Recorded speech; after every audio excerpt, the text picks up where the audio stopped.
I've been fucking with the lighting for 10 minutes. It doesn't matter. Let me just say what I gotta say. Women, I'm terrified. And I kind of feel like at this point, we're the only ones who have the most invested to stop whatever these men in Washington and Wall Street are trying to do to this country right now. Because we're going to be the ones cleaning all this shit up. And you know that. You know that. This little idea that we're all going to be trad wives and then suddenly our men are going to be different people and they're going to know how to figure everything out and we're going to sit at home and knit is bullshit. And you know that. They would never let us anyway. The only thing that worked out really, really well about the women's equal rights movement was that now we have to do just as much work as men, except we get paid less, treated like shit, and they're coming after our kids. They're coming after my kid.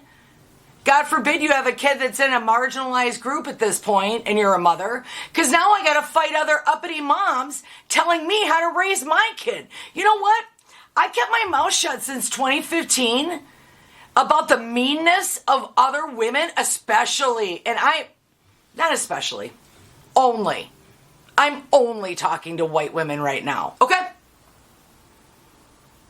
Put on your reality hats. You know how men work by now, honey. And if you are one of the few that have a good one and a solid marriage and you guys both grew up great and had no mental health problems, no financial crisis problems, no special needs children, no marital problems, well, good for fucking you. But if you think that that gives you the right to make the decisions for the rest of us, you're crazy. Some of this shit from Project 2025, why are they doing all this? Well, for women, I know why. This is a direct backlash to Me Too. The religious right has always been the religious right, but after Me Too, that's when you got male comedians on the side of sexism. They were always there, but I'm a female comic. They have been so much worse since that. Right after Me Too broke, I'm going to tell you a story. I'm going to spill a little tea on this one. And I'm not going to drop names, but in this particular example, I'm going to just tell you something that I was told by a headliner that's been on all the shows, all the late night shows. And he's very funny. No doubts. But his material is very anti-female, always has been. He always came on stage as the pissed off dad, you know, the pissed off husband, and he always gets picked on because he used to do all the work in the family. We know that shit ain't true. In real life, he was a comic. His wife was like super smart, had a super good job, raised 2 boys, and then he's on the road 300 days a year, but then he sits on stage like, Anyway, right after Me Too, back when I was a drinker, it's Friday night, my Diet Coke's right here. Delicious non-alcoholic beverages. You thought the rage was from the alcohol. No. Not alone. Anyway, so I saunter up to the bar of the club he's performing at. He's headlining. I'm stopping by and catching another friend's set, and then we're going somewhere else afterwards, right? I see him at the end of the bar. I wave. I thought he'd wave back. I leave to go outside and have a cigarette. I put my wine glass on the counter as my custom. I come back and I'm standing in front of the glass and I started taking it. He's like, oh, thank God it's you. And I was like, what? I didn't know what he was talking about. He's like, well, ever since this Me Too thing, I won't stand next to a glass at a bar. Because I'm going to get accused. Bro, why was that where your head went? Why the fuck was that where your head went? That's standing next to a bar glass? I mean, what kind of a weird fucking omission is that? Do you have date rape drugs? Why would I think the headliner of the club standing next to a glass of wine with no one around would indicate he's drugging people's drinks if he didn't at least hang out with people that drug people's drinks, because that is not where a normal guy's head goes to, I don't think. The Heritage Foundation are the people that have been working since Reagan, since the 80s, the religious right. Remember Tipper Gore? And then Dee Snider from Twisted Sister had to go into Congress because they were trying to ban all music, and Darling Nikki is what started it, and Prince and the whole bit, right? This is people versus Larry Flint. These are people that make a living pretending to be godly and then taking that and manipulating people that worship them. And comics do it too. People worship these guys. Worship them. You don't know who they are. Your relationship with them is in your head. Religious, comedy, celebrity, sports, it's in your head. They don't know you. I've got almost 2 decades in radio production in a major market, doing stand-up comedy. I've opened for very famous people, and, I'm not famous myself, right? And so maybe I'm one of the only people that can actually have this conversation. But I'm telling you, as somebody who's got a lot of experience in media, where I produce shows where I would tell the guests before they went on the air, this is what we're going to do. This is how we're going to play it. This is how you're going to say it. Stay away from these topics. Don't talk about this. Don't talk about that. This is all happening. You just never know. I've seen behind the scenes of a reality show taping. But I was in the back of a Bridezilla episode because one of my coworkers was the Bridezilla, and yeah, it made it to air. Okay? So, they're just manufacturing all these fights. So, all of this spin, all this shit, Trump is blah, whatever, that's not really, really what it's all about. It's about Me Too. And it's also about Black Lives Matter. He's sick of that too. He doesn't want women accusing him of rape anymore. He wants the good old days where you just grab them by the pussy and they couldn't do shit about it. And that's why I've been screaming about this for 10 years. And I can see everybody getting drawn into this cult. And I know where it comes from. I used to be a Republican. I voted Republican for 18 years before I switched parties. And we found out, 2006, that there was no weapons of mass destruction. They never wanted to solve the war. They never wanted to solve the Afghan problem. They just want to control it. They don't want to solve shit. The solution is that they control it. That's the solution that they're always working on. Always. All men. And when they control your money, they control you. That's why we have to fight now. Every woman in America knows that you never let a predator take you to the second location. We're already here. We voted him in. 53% of the population of the United States is women. We are the caretakers. We are the mothers. We are the givers of life. If you feel strongly about pro-life, I get it. I get it. I really, really do. And I think you should get as many babies as you want. But if you're already fucking broke and you don't have any more money, well, what are you going to do? Feed it nothing? Do some research. Look at science a little bit. Look at nature. Abortions happen all the time in the animal kingdom. There's also a kind of penguin that it can decide, or it knows not to lay the egg when they're low on food, or if it's been a bad winter, or whatever, it can delay the gestation. Okay? So when they talk, these Republicans are like, oh, well, if you rape a girl, she can't get pregnant because, there wasn't, her body would reject it. No, see, these are things that are true in the animal kingdom, but they're not true of women's fucking vaginas. Okay? No woman wants to make that choice, and it's not free.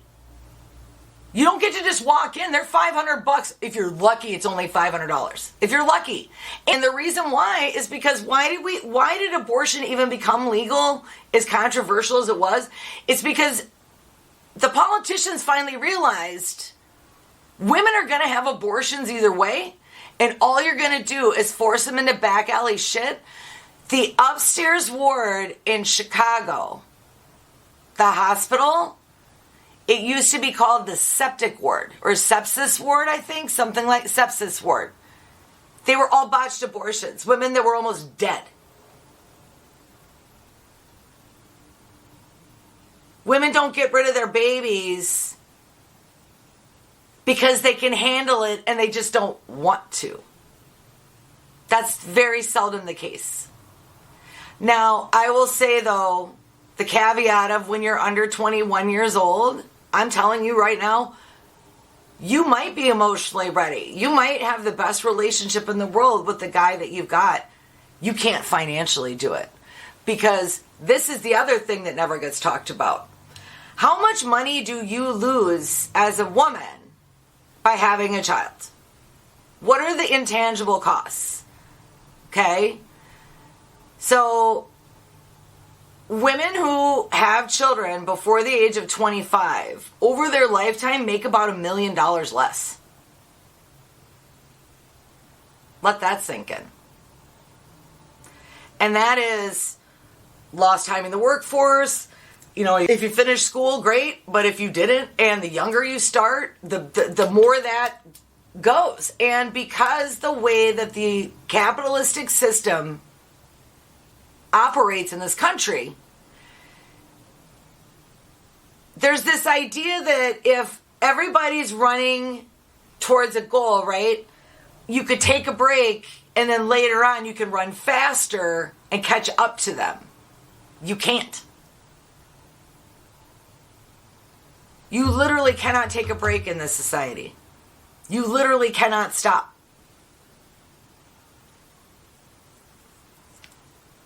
Because if you take off any kind of break now, it's so competitive. They always talk about these job numbers. I don't give a fuck those job numbers say. What do those jobs pay? And so who are they going to fill those with? I mean, they're not that stupid, right? They know they've got to replace the labor. Someone's got to pick the strawberries. They like strawberries. You know? Because no matter what they're going to do is they're going to reorganize it. They're going to prune out the really poor people, and then the middle class people will just be the new poor people, and then the upper middle class people will be the new middle class, and then the ultra rich will just never have to deal with us. Because once they get us all under control, they'll just live it out on an island for a few years, jet around, go to the nice places, and avoid us. But they're going to use prisoners.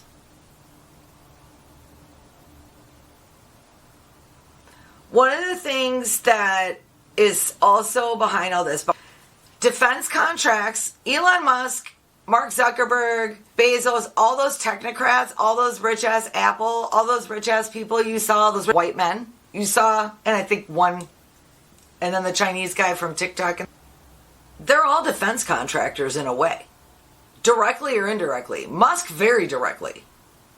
But they sell their AI and all this stuff and their surveillance shit for defense contracts, right? And Rowan Farrow, the journalist, has a great documentary about surveillance that you should check out. I think it's on HBO. This is a direct violation of our Fourth Amendment rights. And they've been doing it. This is what Edward Snowden was talking about. And, you know, Tulsi Gabbard drives me crazy, and she's kind of, I don't know how to read her exactly, but in her confirmation hearings, she brought up a point that I've been screaming about for years. Our Fourth Amendment rights are to protect us from unlawful government search and seizure. Okay? Unlawful. So who decides whether it's unlawful? Conveniently, the government. So, that's kind of the rub, right? But it comes from the part of the Constitution, and the reason why it's the Fourth Amendment, which means it's pretty important, it's before even the Fifth Amendment, which saves yourself. You know, First Amendment, we all know, free speech. Second Amendment, we all know, right? bear arms, quite popular. Third Amendment, almost no one knows. The Third Amendment is that you do not have to house federal or government soldiers in your house. And because our Supreme Court and because a lot of these Republican ideas, these nuanced ideas about being originalists with the Constitution, originalists, that is code for just the original Constitution. Essentially, what they want to do is they want to keep the Constitution and they want to keep the Bill of Rights, which is the first 10 of the amendments to the Constitution. And then they want to get rid of everything after 10. So 11 through 22, gone. Well, 23 should be ERA, but yeah, the ERA got ratified on the midnight of Trump. Okay, anyway. How ironic is that? End of feminism. So they want to get rid of everything after the Bill of Rights, after 10. So I'm not going to go through all of them, and I don't have them all memorized, but the highlights are, that would be men of color can't vote. Well, people of color can't vote. Women can't vote. Yeah, 19th Amendment is the women's vote. And the other thing that it would get rid of is the 22nd Amendment, which Donnie is very interested in. And he has been hinting at it lately in press conferences. The 22nd Amendment is the one that imposes term limits on the president. This is why facts are important. And I understand, I have spent in my lifetime, for whatever reason, I've always loved history. It was always my favorite class. And I've been studying politics and psychology and all that stuff, for a really long time. 30 years. So I don't expect people to have the kind of time or the intense focus about some of the stuff that I do. But that's why I want you to see how it's all I want you to see that it does make sense. There is something behind this that's a little easier to understand. It's basically good old-fashioned sexism and racism. It's really not any different than that. There are very, very rich white men that are very, very cognizant of the fact that they would not like to be treated the way that they treat others. They really don't want that to happen. But they've already made all this money. It really sucks to be so nervous around your money, and those other people suck, they're not you. They're not real people. They're not important people. They don't have money. They don't care. They don't count. And he doesn't want black men around because he doesn't like the competition. And I think you know in what department. And just regular racism too.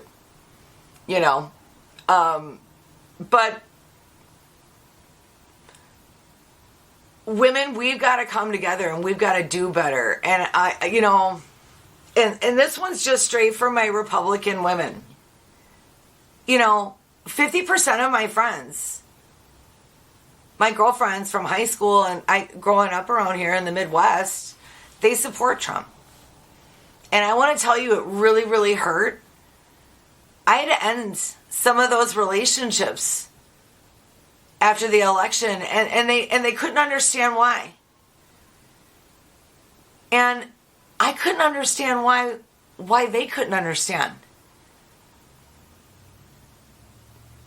These are people that have known me my whole life. I've always felt this way. I've always been this way.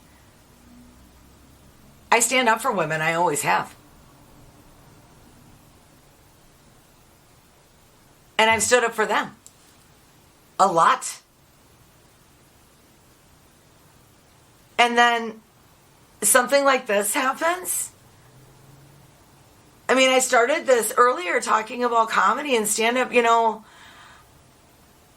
I talk about cancel culture. I had a joke I did. It was online, not vulgar, but it was about a real story that actually happened.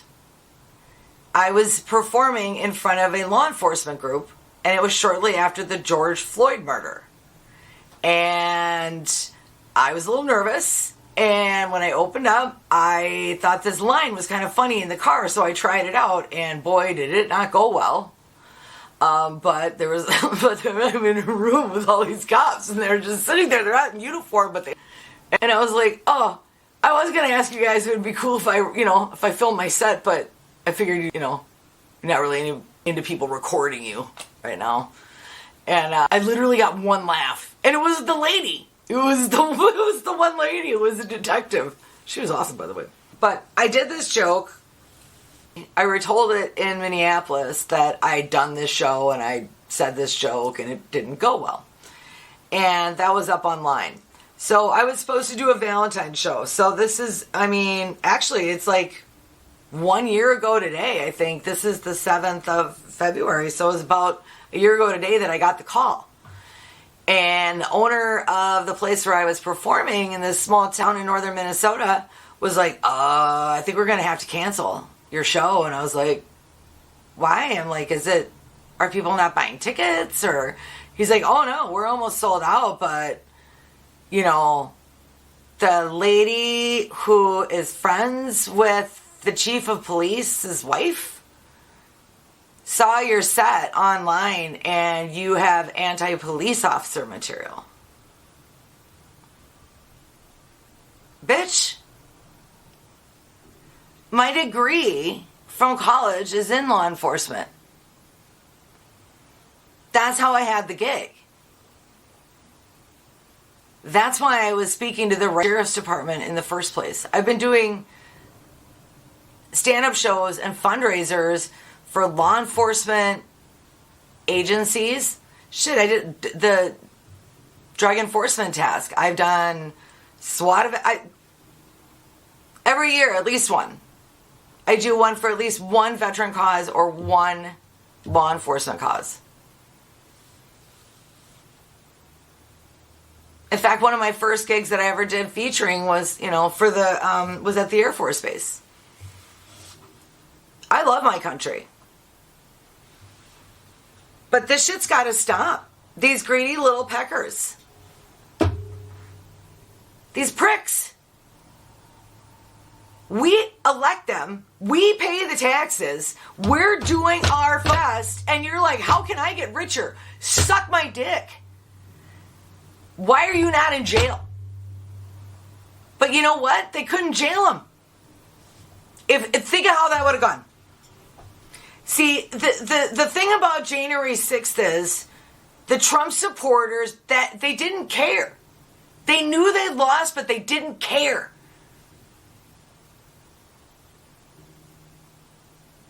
They didn't care. Wasn't the answer they wanted. And if someone could justify them giving them a different answer that sounded better, they were gonna fucking take it. And he lied to all of you. He pretended that that was something that Mike Pence could do. He lied to you. He baited you into believing that. And then he threw a shit fit, like he always does, when it didn't come true.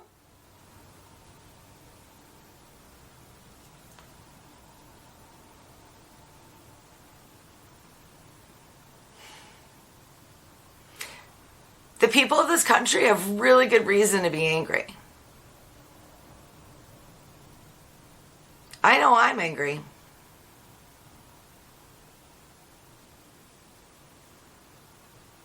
I don't think, though, we're going to get our country back into the control of the voters' hands through Donald Trump or any of these technocrats that want to manipulate all of our data, spy on us, just to sell us garbage shit that we don't need. and make us scared to death of our neighbors and our kids and grandkids. And I want school shootings to stop. I want a referendum on men's health in this country. Mental health, not physical. There's enough fucking focus on that. Mental health. Because when men do not take care of their mental health issues, we all die. No one's safe.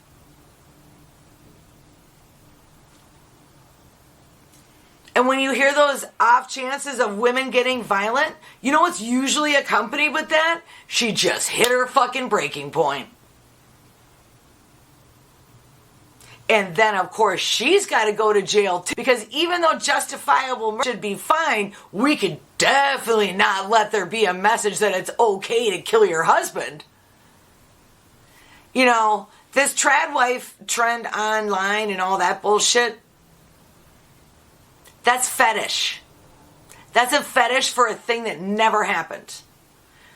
They took still photos from oven ads and Pyrex ads and said that that was a real thing.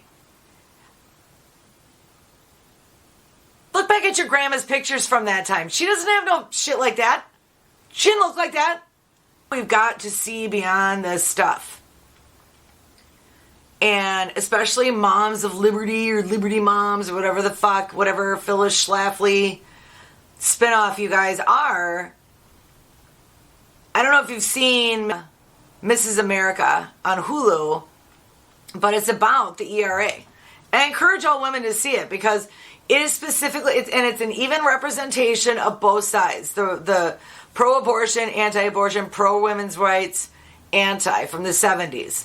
But so Phyllis Schlafly was the organizer, one of the main organizers of the female religious right as a voting bloc. She is highly educated and she's very interested in warfare, but war tactics and all this kind of stuff. And she's very astute in matters of foreign policy and military movements and negotiations and stuff, and has a great mind for international politics. And so she wants to be involved. She wants to be more. She wants to be, but she's in the right circles because her husband's in the right circles, right?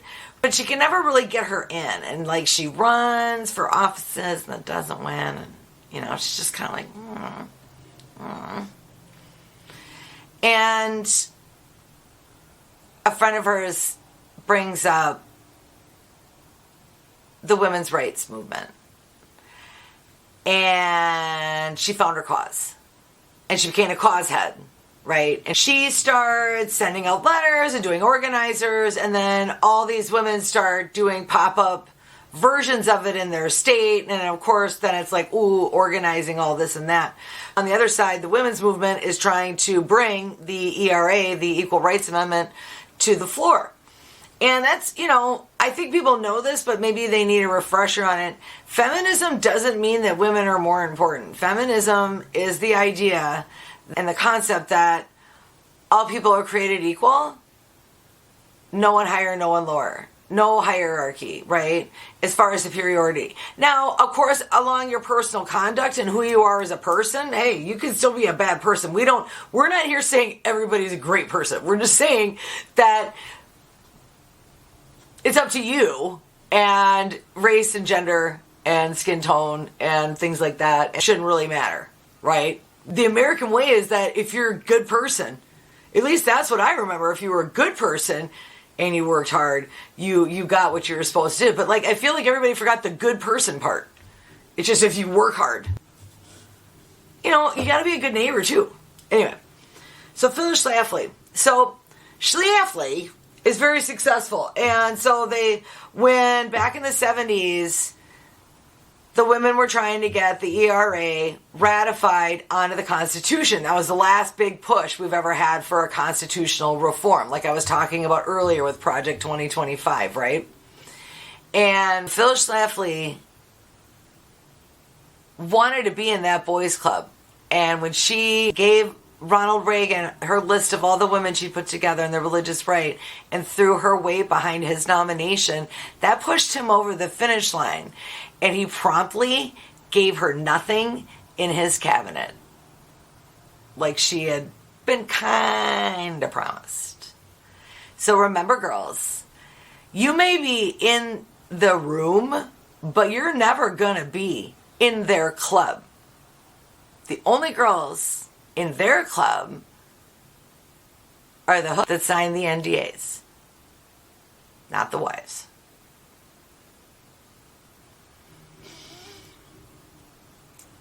Let's keep talking.